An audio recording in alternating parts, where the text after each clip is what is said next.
3, 2, 1, go. No.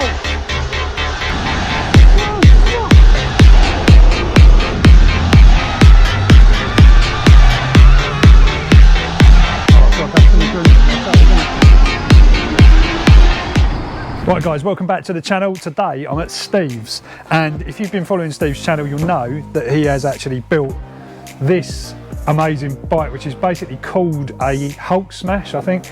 So what we've got on here is we've got a 1000 watt, well it's a 1500 watt motor with a phase runner and this kind of makeshift battery. We've had to kind of take the battery out of the case because you can't fit it on a full suspension. So it's kind of like work in progress, but he has got a mount being fabricated to actually get this, you know, nicely seated in the frame, and then he's going to kind of tighten it up a bit so it looks nice. So I think you agree this bike looks pretty amazing. So if you want to see more about that bike and how he's kind of built it and the process so far, go check out Twizy Stuff channel. I'll leave the link below and in the description and everything else.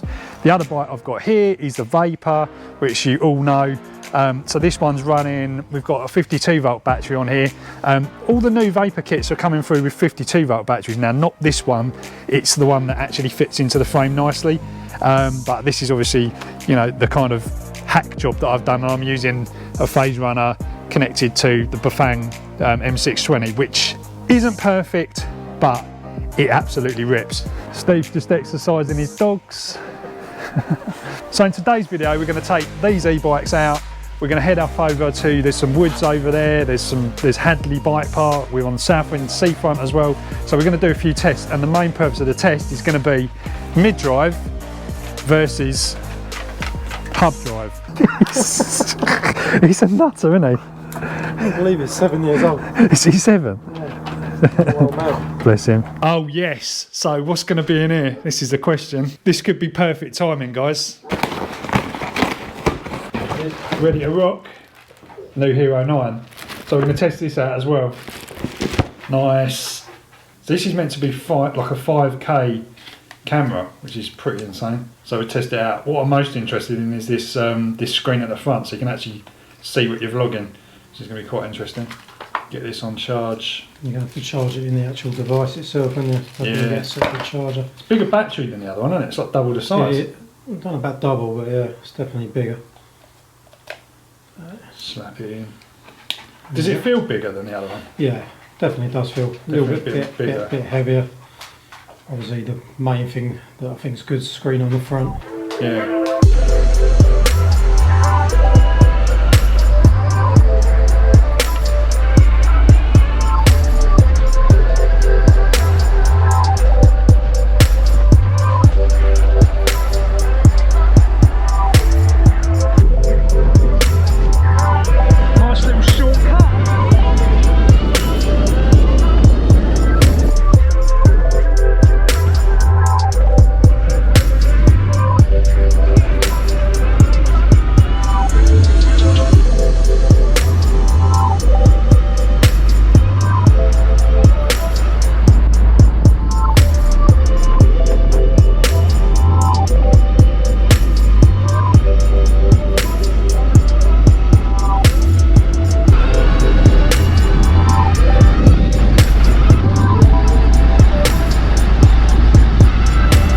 Right guys, so what we're going to do, we're basically going to do like a 0 to whatever test, just basically just show you what happens with a mid-drive versus a hub. So obviously I'm on the Vapor, I'm on mid-drive, I'm in the biggest cog at the back, so it's going to give me the most torque.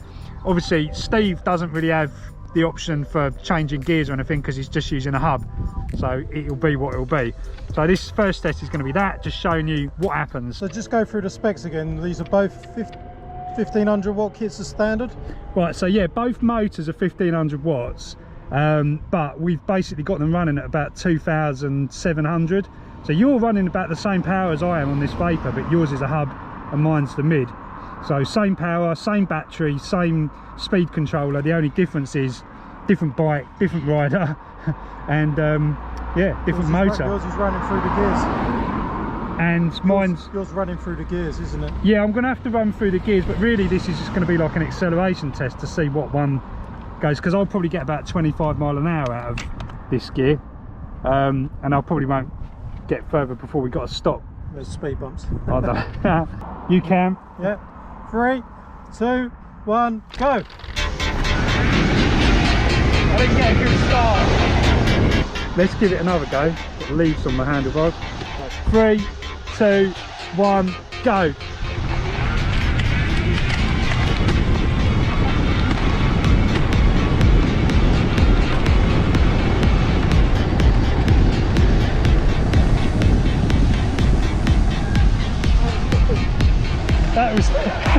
That should have come out well. So now we do a standstill.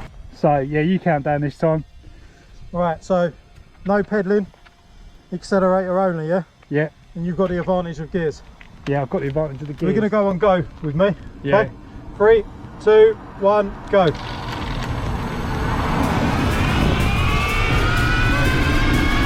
Absolutely smoking. Now, can I keep the throttle on long enough to slow down? Oh, look, here we go.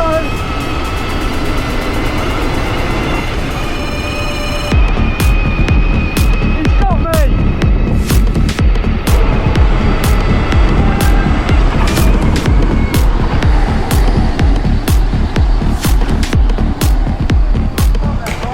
I forgot to. I did forget to change gear as well.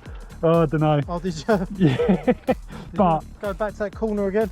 Right, so I'm actually going to try and remember to change gears this time. 3, 2, 1, go. Smoked.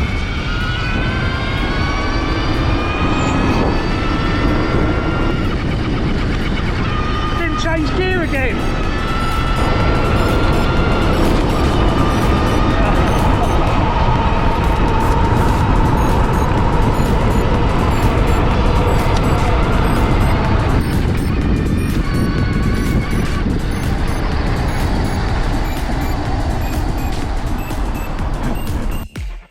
Meant to be filming, but needed a spot of lunch. I think you're supposed to take that off. I know there's these new rules about kind of social distancing and face masks. It's not that easy, is it, really?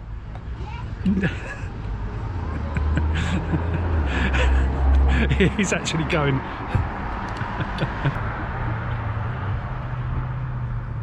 So we're just looking at this, the Hero 9.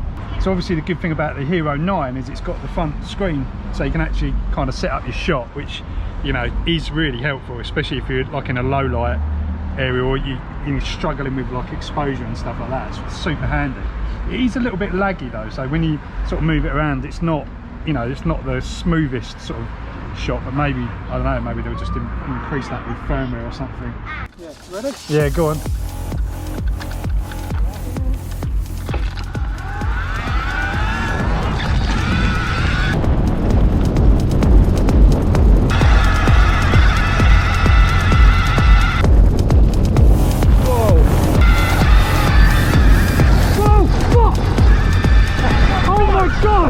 Didn't even realise that was there. Neither did I, that's why I slowed down. I was like going flat out. I looked behind and see you drop.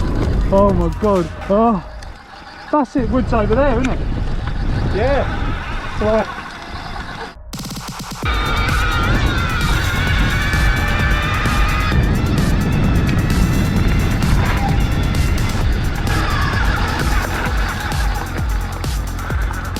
we have come up here before.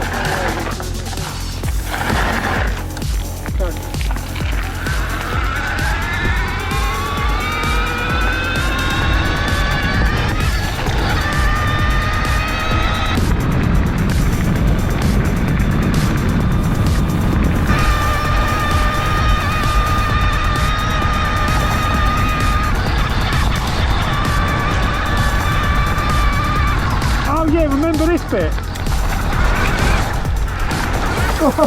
Hey!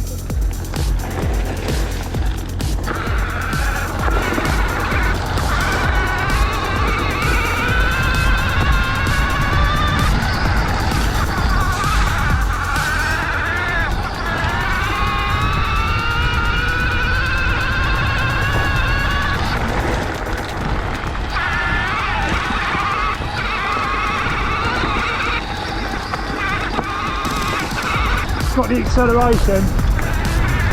The basic depth, guys, I mean, whoa, endo. Did you see the angle I was over? Right, there's a jump at the end of it.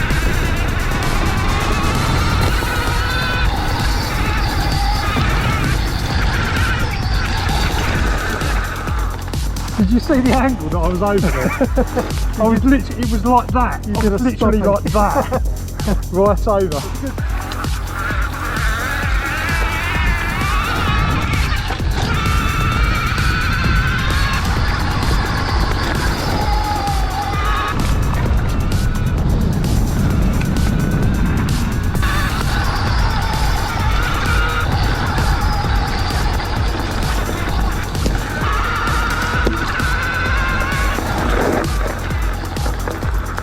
Gonna go that way? Yeah. Watch out for the tree roots though. and dog walkers.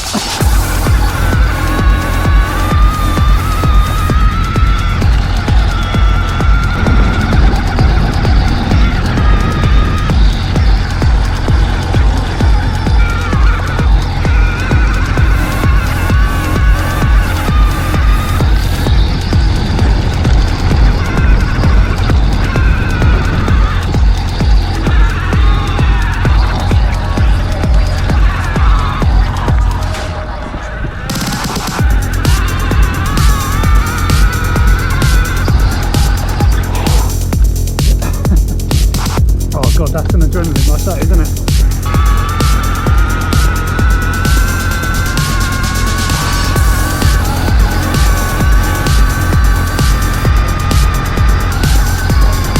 Back end's out. My chain's off. Oh, your chain's off. It's been off for a couple of minutes. I should have put it on a bit sooner, really. Been off for a couple of minutes. Oh my God, this is proper good fun for you, isn't it? It is. Have you got a clutch on that? That'll stop it coming off. Don't think you have. It switches on and off. Huh? Didn't know that clutch. Some of them have. Yeah, this one has. That's good though. Should we go back the same way? Yeah.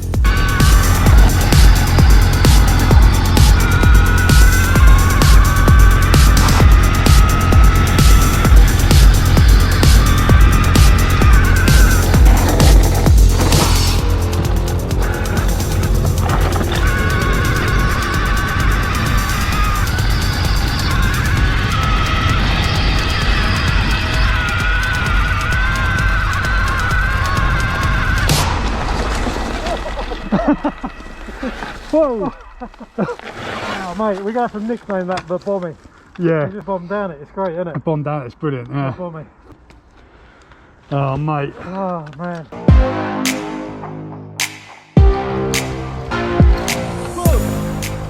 It was a good day, really good day. So what's the verdict then? What's better, hub or mid-drive?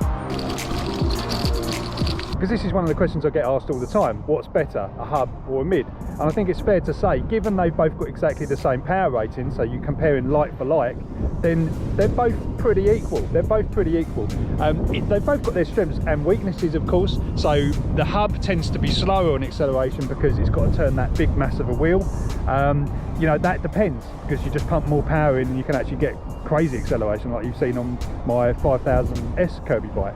But the mid-drive, of course, you've got the advantage of having the gears, so you can actually, you know, put it in a ridiculously high gear and or low gear and get off the line and even wheel spin and pop wheelies right from the start. To do that on a hub is quite difficult because you've got one gear from beginning to end. So you do have to choose your hub motor accordingly to what you want, whether you want acceleration or you want the maximum top speed. So you've got to bear this in mind when you're building an e-bike. But if we look at the acceleration test where we were both pedaling from a standing start, you can see there's not actually a lot of difference because you're using your legs on the hub, you're actually putting in probably a couple of 100 watts of torque to actually get yourself moving. So there's not a lot of difference. Given you're running the same power on the hub and the mid-drive, they pretty much accelerate the same. And actually, when you compare the acceleration test without pedaling, you see the vapor, the mid-drive just launches ahead because it's got that extra torque. But what happens, eventually the hub catches up. So it's kind of like a bit of a Tesla Lambo moment where a Tesla launches ahead and then the Lambo eventually catches up, because that accumulative torque and power that's actually being put through that hub just gets bigger and bigger and greater, and you're just building up a lot of momentum, whereas on the mid-drive you've actually got to go through the gears, which you lose some power there as well. But basically on those two bikes running the same amount of power, the top end is actually very, very similar. One of the other concerns that comes up a lot when choosing between a mid or hub drive is the unsprung weight that a hub motor puts on the back of the bike. So, you know, you're kind of not, your centre of gravity is a little bit out, because these hub motors tend to be quite heavy, and having that on the back wheel could mean you hit a bump and the back wheel goes flying off up into the air, and all sorts of stuff that unsprung weight can actually cause a problem with. Now mid-drive, obviously everything's around the centre of gravity of the bike, and if you have a well-designed bike, then you know it's actually a very well-balanced machine. But realistically, who rides these bikes like Sam Pilgrim or some of these other crazy riders that do mad jumps and stuff like that? Who actually rides e-bikes like that? This is the question. So it's whether it actually matters to you. And if we look at the section of the video where we were on the trails, you see that Steve absolutely had no problem with a mid-drive full suspension bike, you know, keeping his distance from me. I couldn't gain on him. It was a very, very level pegging kind of test, that one. And as you can see also, that bike didn't look unbalanced at all. Another thing that comes up quite a lot is what's more efficient, a hub or a mid-drive. I don't think there's a lot of difference, especially when you're using a phase runner controller on a hub and a phase runner controller on a mid-drive. They both have very similar range. We've basically done lots of tests, and the range is, there's not a lot in between the two. If anything, probably the hub might get better range, because you know you're not wasting energy in the gearing system and stuff like that. Reliability is another thing. I've been through probably 3 rear cassettes on the Vapor since I've been running this bike, which is probably two years now, something like that. So that isn't an issue. The chain, I've not replaced the chain. I've replaced the chain once. That's a lie, and that was because the chain came off and it actually got caught up in the gears and basically, yeah, just snapped the chain that way. But it wasn't throughout, it wasn't through the power, which is quite interesting, running nearly 3,000 watts. Normally on that bike I run about 4,000 watts, but for these tests I've put it down to about 2750, because that's about a good, it's kind of a good limit for the battery that we were using. So bear in mind, if you do want to replicate these setups, you've got to have a battery that can supply the current. So to sum up then, guys, I would say if you want a good all-round bike, a hub motor setup is actually very, very good, a really good option. It will get installed, you can install it on most bikes, there's not a problem with that. It's very easy to install if you know what you're doing with bikes, you know, you've got to have a bit of knowledge.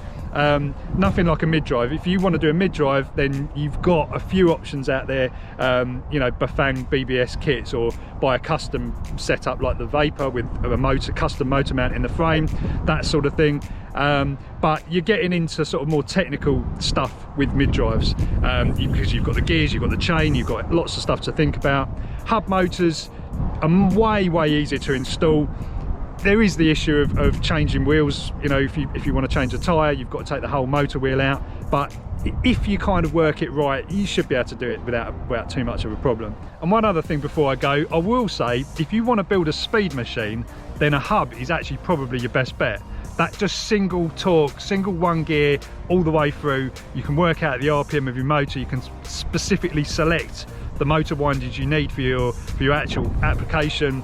It's very easy to work out what's happening because you haven't got the gears. You can run flux weakening these days, which will give you higher RPM by trading off a bit of efficiency. So a hub is the one if you want top speed. Anyway guys, that's it from me. Hope you enjoyed this one. It was an absolute blast ripping around with Steve for the day, and there'll be plenty more to come. Catch you in the next video.